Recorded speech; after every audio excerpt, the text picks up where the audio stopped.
দুবাইয়ে কাজে গিয়ে দুর্ঘটনায় মর্মান্তিকভাবে মৃত্যু হলো মুর্শিদাবাদের পরিযায়ী শ্রমিকের। দেহ বাড়িতে ফেরার কাতর আবেদন স্ত্রীর। দুবাইয়ে কাজ থেকে ফেরার পথে গাড়ির সঙ্গে ধাক্কায় গুরুতর জখম হয়ে রক্তক্ষরণ। স্থানীয়রা হাসপাতালে নিয়ে গেলে চিকিৎসকেরা মৃত বলে ঘোষণা করেন কান্দির বাসিন্দা কলিল মোল্লা নামে ৪৫ বছরের ব্যক্তিকে। মর্মান্তিক মৃত্যুর খবর আসতেই শোকের ছায়া নেমেছে মুর্শিদাবাদের কান্দির দুর্গাপুর এলাকায়। মৃতের স্ত্রী শুক্লেমা বিবি জানান, পরিবারের ৩ ছেলে ১ মেয়ে, আর্থিক অনটন।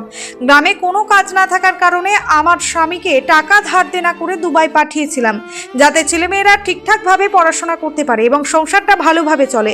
যে টাকা দিয়ে বিদেশ পাঠিয়েছিলাম সেই টাকা এখনো পুরোটা শোধ না হতেই সোমবার রাতে খবর পাই আমার স্বামী পথ দুর্ঘটনায় মারা গেছেন। এখন আমি এবং আমার ছেলে মেয়েদের নিয়ে কিভাবে বেঁচে থাকবো?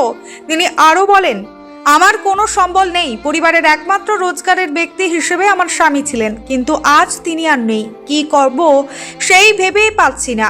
সরকারের কাছে আবেদন যাতে আমার স্বামী মৃতদেহটি খুব দ্রুত বাড়ি নিয়ে আসার ব্যবস্থা করেন এবং আমার পরিবারকে আর্থিকভাবে সহযোগিতা করেন। দুবাই থেকে স্বামীর দেহ ফেরানোর কাতর আবেদন করেন স্ত্রী। মৃত্যুর খবরে শোকের ছায়া নেমেছে কান্দির জীবন্তের দুর্গাপুর এলাকায়। দুবাই যাওয়ার 10 মাস হলো। দুবাই থাকতেন? দুবাই থাকতো। কিভাবে মারা গেলেন? অ্যাক্সিডেন্ট করেছিল। কিসের সঙ্গে অ্যাক্সিডেন্ট হয়েছিল? পড়ে গেছিল। বোল্ডারের উপরে পড়ে দিয়ে। কতদিন হলো মারা যাওয়া? কালকে মরেছে। কি চাইছেন এখন? যে এখন বিদেশ আছে, লাশ নিয়ে আসবেন না কি বলছেন? লাশ নিয়ে আসবো।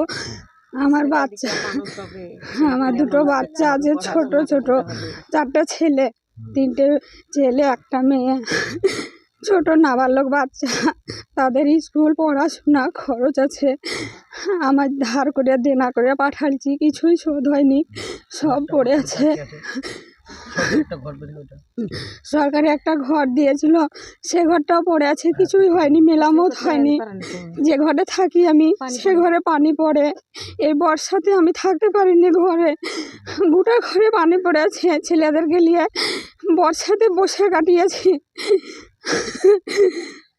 আপনার স্বামীর বয়স কত হয়েছিল? 45। কতদিন থেকে বিদেশে আছে? 10 মাস হচ্ছে। আপনার নাম কি? আমার নাম শুক্লেমা।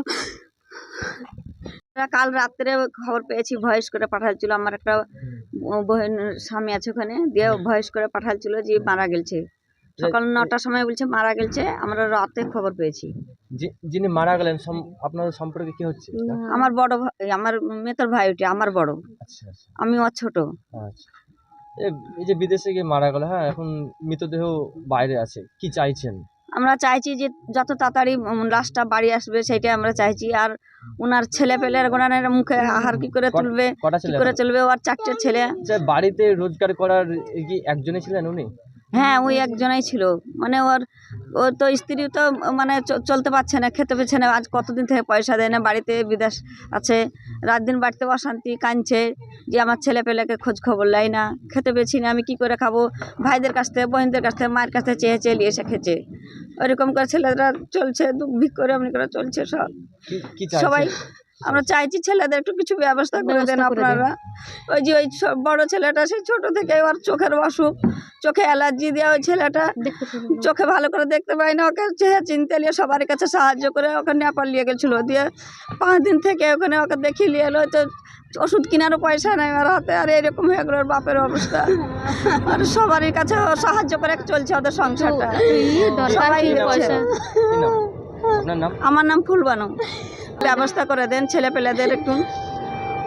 কলিল মোল্লা, বয়স 45। এই যে এই ছোট ছোট বাচ্চা রেখে গেলছে বাইরে। ধরেন গরিব মানুষ, খুবই গরিব মানুষ। এ 4টে ছেলে মেয়ে আছে, মেয়ের বিয়ে দিয়েছে কষ্ট করে। আর এই বাচ্চা বাচ্চা ছেলে আছে, ধরেন আর এই লেগে আরও বাইরে গেলছে। একটা সরকারি দেওয়া ঘর আছে করে আমরাই লেগে পেটে ঢালাই করেছি। তা ধরেন এখনো কিছু করতে পারিনি। এই ঘর ধরেন একটা আছে, তো ঘর ধরেন পানি পড়ে নিচে দিয়ে, উপর থেকে পানি পড়ে। এই বাচ্চা ছেলে নিয়ে ওই মায়ে থাকে এখানে বাড়িতে, খুবই কষ্টের উপরে।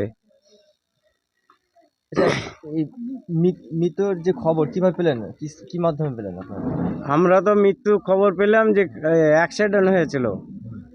অ্যাক্সিডেন্ট হওয়ার পরে ও মারা গেছে। তারপরে ধরেন আমরা খবর পেলাম যে এরকম ব্যাপার, এই অ্যাক্সিডেন্ট হয়ে মারা গেছে দুবাইয়ে। আচ্ছা, এখন মৃতদেহ বিদেশে এখন আছে, কিভাবে এই যে আনার ব্যবস্থা কি করলেন? তাই সরকার এখন কি আশ্বাস দিয়েছে আপনাদেরকে? এখন সরকার জানে কি করে নিয়ে এসে আমাদেরকে লাশ দিবে। আমরা এই লাশ নিব। আমরা তো অন্য লোককে বলেছি যে এরকম ব্যাপার, আমরা লাশ নিব। আমাদেরকে জিজ্ঞাসা করলো, আমরা বললাম যে আমরা লাশ নিব। তা এখন কি করছে আমরা তো জানি না। এত দূর কার কাছে যাব বলতেও পারবো না কাউকে। যত দ্রুত হয় হ্যাঁ। চাইছেন যে লাশটা যেন আমরা নিয়ে আসার চেষ্টা করে দেন আমাদেরকে। আপনার কি নাম, সম্পর্কে কি হচ্ছেন আপনি? আমার ওটা ভাই হয়েছে, আবার বহনাই হয়েছে। আপনার নাম? আমার নাম গাফিরুল শেখ। সোনার গহনায় এবার দুর্দান্ত অফার। হলমার্কযুক্ত সোনার গহনায় এবার বিপুল ছাড় দিচ্ছে জীবতীর সাকিব জুয়েলার্স অ্যান্ড মেকার্স। আমাদের ঠিকানা জীবতী বাসস্ট্যান্ড, সৈয়দ হাজি মার্কেট, কান্দি, মুর্শিদাবাদ। প্রযত্নে আবু তাহের শেখ। যোগাযোগ নম্বর 9932846770 অথবা 7478666786। চেতনা Shiksha Niketan private tuition centre. ভর্তি চলছে, ভর্তি চলছে, ভর্তি চলছে। চেতনা শিক্ষা নিকেতনে ভর্তি চলছে। চেতনা শিক্ষা নিকেতন একটি আদর্শ শিক্ষা প্রতিষ্ঠান। আমাদের লক্ষ্য গণ নয়, গুণ চাই। Chetana Shiksha Niketan private tuition centre, Jibanti, Murshidabad. এখানে প্রথম শ্রেণী থেকে দশম শ্রেণী পর্যন্ত সমস্ত বিষয়ভিত্তিক প্রশিক্ষণপ্রাপ্ত ও অভিজ্ঞ শিক্ষক দ্বারা যত্ন সহকারে পড়ানো হয়। এছাড়াও এখানে একাদশ ও দ্বাদশ শ্রেণীর বাংলা, ইংরেজি, ভূগোল, ইতিহাস, দর্শন, রাষ্ট্রবিজ্ঞান, শিক্ষাবিজ্ঞান, সংস্কৃত, অর্থনীতি, বায়োলজি ও আরবি প্রতিটি বিষয়ে সুনির্দিষ্ট বিষয়ভিত্তিক সুদক্ষ ও প্রশিক্ষণপ্রাপ্ত শিক্ষক মণ্ডলী দ্বারা যত্ন সহকারে পড়ানো হয়। মনে রাখবেন, গণিত ও ইংরেজি বিষয়ে বিশেষভাবে যত্ন নেওয়া হয়। চেতনা